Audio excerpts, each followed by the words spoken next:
Bonjour à tous et bienvenue sur opentuto.com. Dans cette vidéo, nous allons parler des titres et paragraphes de Bootstrap 4. J'ai déjà préparé un fichier dans lequel nous allons travailler. Je peux le mettre à votre disposition si vous êtes intéressé. Donc, sinon, il est préférable de faire la chose à la main. C'est beaucoup plus pratique. Vous allez bien apprendre toutes les classes que nous allons utiliser par la suite. Donc, je vais ouvrir mon éditeur de texte Atom. Nous avons déjà vu comment installer Bootstrap 4 et Atom, l'éditeur de texte avec lequel nous allons travailler durant toute cette formation Bootstrap 4. Nous avons aussi vu l'installation de deux extensions, deux très bonnes extensions que nous allons utiliser et qui permettent beaucoup de choses et qui permettent de faciliter le développement de sites web. Alors, on commence avec le fichier que j'ai déjà préparé. C'est un fichier qui contient que du HTML et nous allons ajouter les classes de Bootstrap pour voir la différence et pour voir ce qui nous permettent toutes ces classes là. Vous commencez avec l'ouverture du fichier dans l'éditeur de texte Atom. Vous allez à Package, Atom Live Server, déjà démarré. Donc, nous avons vu dans la dernière vidéo comment installer Atom Live Server et moi je l'ai déjà démarré. Elle est ici. Et ici, j'ai mon fichier HTML sur lequel je vais travailler. Ce que j'ai rajouté par rapport à la dernière vidéo, j'ai ajouté la classe, une div avec la classe container. Comme vous le voyez ici dans mon navigateur, j'ai tout le contenu au centre de la page. C'est ce qui permet de faire cette classe container. J'ai ajouté un margin bottom de 100 pixels pour ne pas avoir les titres collés avec la partie haute de mon navigateur, et j'ai ajouté à la fin du fichier aussi, avant la fermeture de la balise body, avant les scripts, avant la déclaration de mes scripts, j'ai créé une div avec un margin top de 400 pixels, la même chose pour ne pas avoir ce contenu là collé avec le bas de ma page. Donc on commence.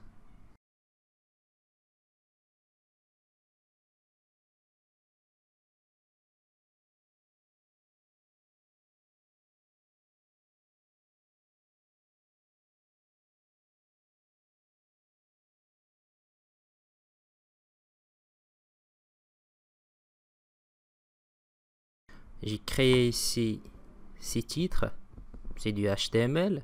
Par exemple, je vais venir ici dans le H5, voilà le H5, et je vais le rendre un titre de type H2.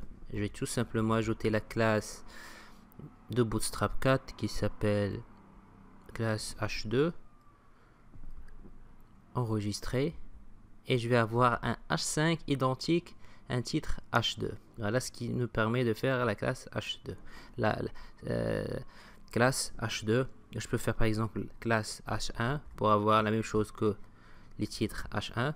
Par exemple, maintenant je veux que mon titre H1 ait cette partie, par exemple heading, qui soit un peu plus petite de taille par rapport à H1 Bootstrap et un peu grisé. Donc je vais utiliser la balise small avec la classe, vous faites point, text, muted et vous cliquez sur tab. Voilà, maintenant j'ai créé la balise small avec la classe text muted et heading. Voilà, j'ai maintenant un titre H1 où ce mot heading est plus petit par rapport le reste de mon titre et gris et d'une couleur grise. Maintenant on passe aux classes display classes. Je trouve que c'est très pratique. Parfois on a besoin de créer des titres un peu plus élégants. C'est ce qui nous permet de faire la classe display 1. Voilà ce qui nous permet de faire la classe display 1. C'est complètement différent par rapport au titre standard offert par Bootstrap. Ici je vais faire display 3. Et ici,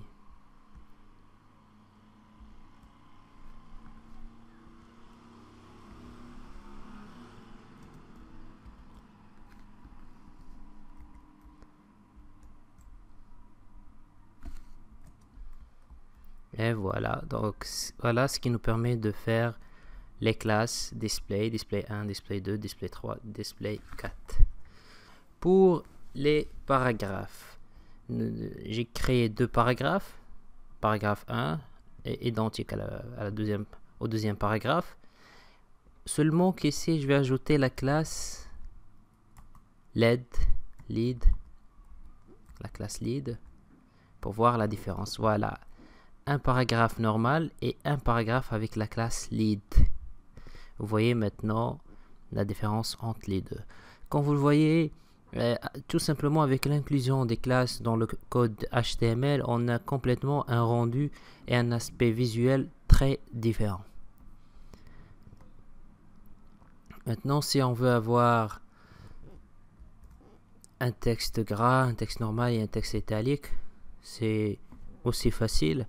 Donc, vous venez ici, par exemple, pour avoir un texte gras, et vous faites font,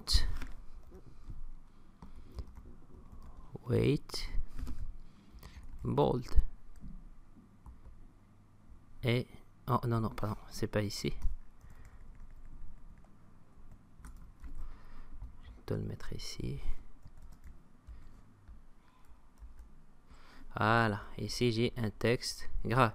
Ici, je vais avoir un texte normal. Et je vais intégrer presque la même classe avec un petit changement à la fin ici pour qu'il soit normal.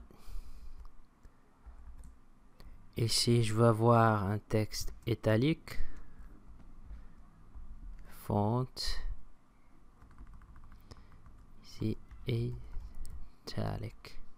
Et j'ai un texte italique.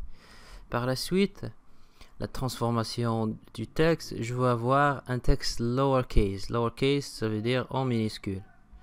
Et si je viens et j'ajoute la classe texte lowercase,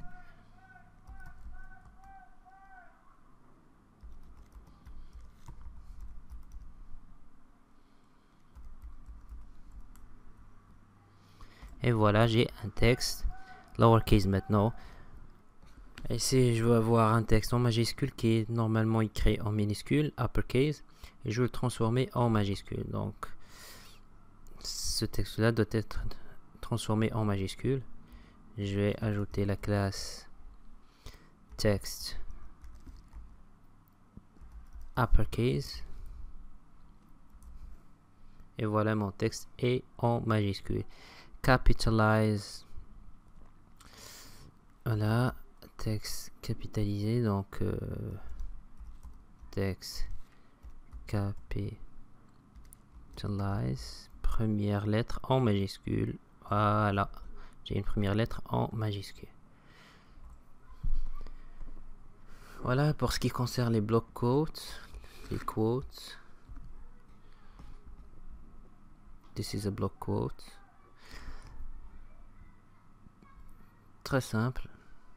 Vous ajoutez la classe block quote pour avoir l'effet spécial de Bootstrap. Classe block quote. Voilà la différence. Ici, je vais ajouter un autre block quote qui soit aligné à droite. Celle-là est alignée à gauche. Je veux celle-là qui soit alignée à droite de ma page. Ici, je viens ici, j'ajoute la classe block quote text right. Block quote et la classe text right. Voilà.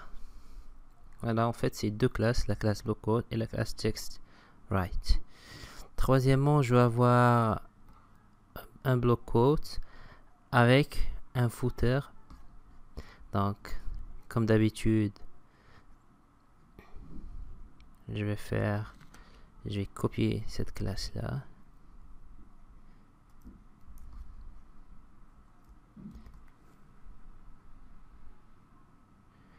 Et voilà, j'ai maintenant mon bloc quotes aligné à droite. Et je veux faire ajouter un effet un peu spécial à someone famous in source title. Pour le footer, je vais ajouter la classe bloc quote footer pour dire que c'est le footer de mon bloc quote. Voilà, donc voilà, très simplement on peut avoir trois types de quotes. Donc une première alignée à gauche, une deuxième alignée à droite, une troisième alignée à droite avec un footer. Et maintenant on passe aux listes. Pour les listes, des simples listes, hein, très simple. J'ajoute la classe list and styled.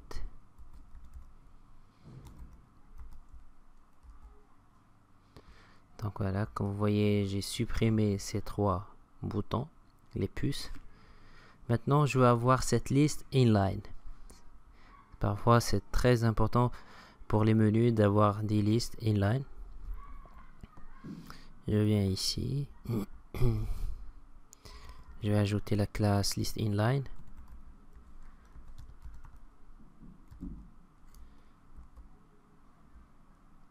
Et pour chaque item de ma liste, pour chaque LI, j'ajoute la classe list inline item.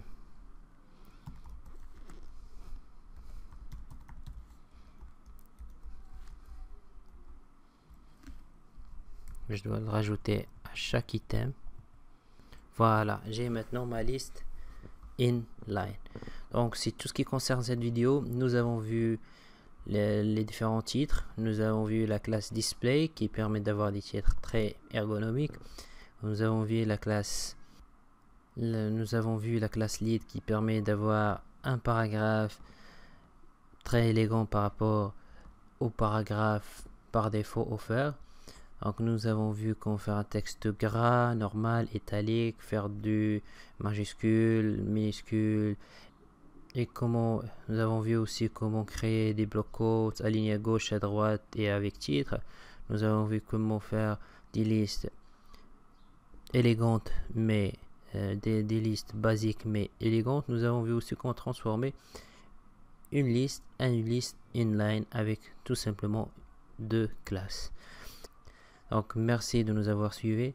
Je vous invite à, si vous avez aimé cette vidéo, de cliquer sur le pouce bleu, comme ça vous nous donnez plus de courage, plus de force pour aller faire beaucoup plus de vidéos sur la globalité des thèmes abordés sur notre chaîne. Et si vous n'êtes pas encore abonné, allez abonnez-vous et ça va nous faire plaisir. Merci encore une fois et à la prochaine vidéo. Bye bye.